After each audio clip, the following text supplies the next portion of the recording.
Bonjour à tous et bienvenue dans Masterpiece, l'émission qui parlera de comics, livres, jeux vidéo ou films qu'il faut avoir vu, lu ou joué pour être un vrai collectionneur. Et aujourd'hui on va parler de 3 histoires qui sont condensées dans un tome qui est sorti dans une nouvelle édition qu'a édité Urban Comics, DC Confidential. Et dans cette édition, on retrouve des histoires peu connues du grand public. Et aujourd'hui, on parle de Batman Huntress, Cry for Blood, fait par Greg Rucka et Rick Buchett. On parle aussi du premier numéro de Batman Chronicle, sorti grâce à Chuck Dixon et Lee Weeks. Et enfin du premier numéro de The Question, avec au scénario Denis O'Neill et Denis Cowan au dessin.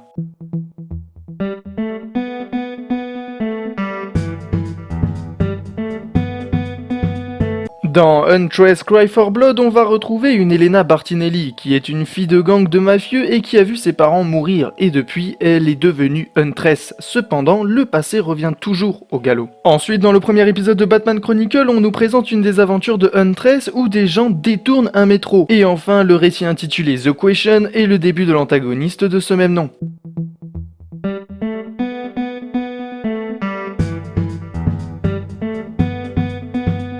On va commencer par celui qui m'a le moins plu et c'est la chronique de Batman. À vrai dire, déjà les dessins sont pas vraiment faramineux et l'histoire n'a pas vraiment un grand intérêt et elle est un peu absurde.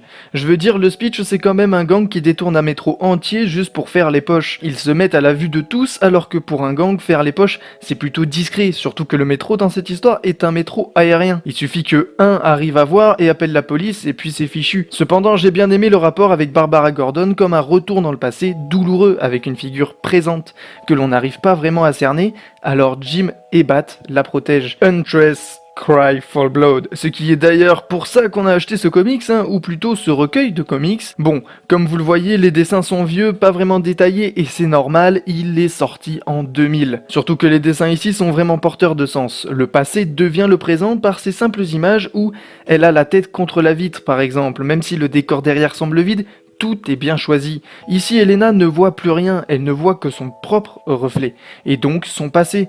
Voilà pourquoi par la suite, on va connaître tout son passé dans les moindres détails. Ensuite, la transition, les personnages se transforment en elle, plus petites, ils sont au même endroit comme spectateurs et acteurs du passé. Et juste par ces petits choix de mise en image, on comprend les propos qui vont arriver et qui vont planer dans ce comics. La dualité enfance et futur avec la figure de la mafia et de Huntress, doit-elle choisir le camp des mafieux ou de héros? La dualité dans ses relations amoureuses, passant par les personnages de Nightwing et Question.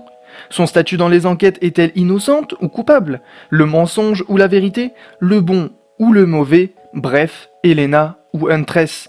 Une atmosphère est très bien construite pour mettre le doute au spectateur, ce qui soulève plusieurs questions caractérisées par Question, le personnage.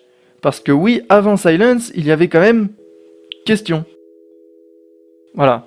Bon. D'ici, vous vous creusez un peu la cervelle pour les noms, non? Bref, et quel est ce rôle de Question? Eh ben, Question rajoute un mystère en plus, mais qui là va nous éclaircir en tant que lecteur, car tout va être résolu grâce à lui, ou plutôt il va permettre à Elena de changer et de nous expliquer son histoire, même si toutes ces dualités sont présentes jusqu'à la fin. Bien évidemment, la mafia vous rappelle probablement Catwoman in Rome avec des retrouvailles familiales, qui là est légèrement inversée car ici elle veut venger sa famille et non la retrouver, mais la morale reste la même. Alors bon, est-ce que Tim Sale et Jeff Loeb ont fait un petit clin d'œil? Bon allez, on va dire oui, mais vraiment pour le fun. Conclusion, à part les dessins qui peuvent rebuter quelques personnes, l'histoire est super intéressante. Lorsque l'on apprend le background de Huntress, son enfance donc, eh ben, il est pour le moins surprenant, puisqu'il n'a pas le même que celui que la grande majorité connaît, c'est-à-dire que ce n'est pas la fille de Bruce et de Selina. Et ça, c'est un très bon point. On va finir avec la dernière histoire, The Question, même dessin quasiment que Cry for Blood, et surtout que là il y a des phases d'action qui sont pas vraiment excellentes, que bon, on comprend pas vraiment. Mais à vrai dire, c'est pas grave. Car oui, ce qui importe dans ce livre, c'est l'histoire et uniquement l'histoire. Ici, on voit quelqu'un s'appeler Victor Sage qui est un justicier contre la police. Ce mec fait le boulot de la police, c'est quelqu'un de bien qui ressemble vachement à Batman puisqu'il se bat contre l'injustice, prend des initiatives, hésite pas à faire bouger les choses s'il a envie et c'est surtout un journaliste sans langue de bois et tout ça saupoudré de charisme. En fait, c'est sa marginalité qui fait qu'on est attiré par ce personnage. En fait, il est la représentation de ce qui manque dans notre société actuelle. Et donc la fin laisse un goût amer. En voyant cette photo, vous vous dites que je vous spoil, or pas ici, car sa mort est annoncée dès le début, et le fait de savoir que le pire va lui arriver fait survenir une sensation de destin qu'il ne peut vaincre, dont il ne peut s'échapper. On a presque envie de crier « Non, n'y va pas, fais pas ça !»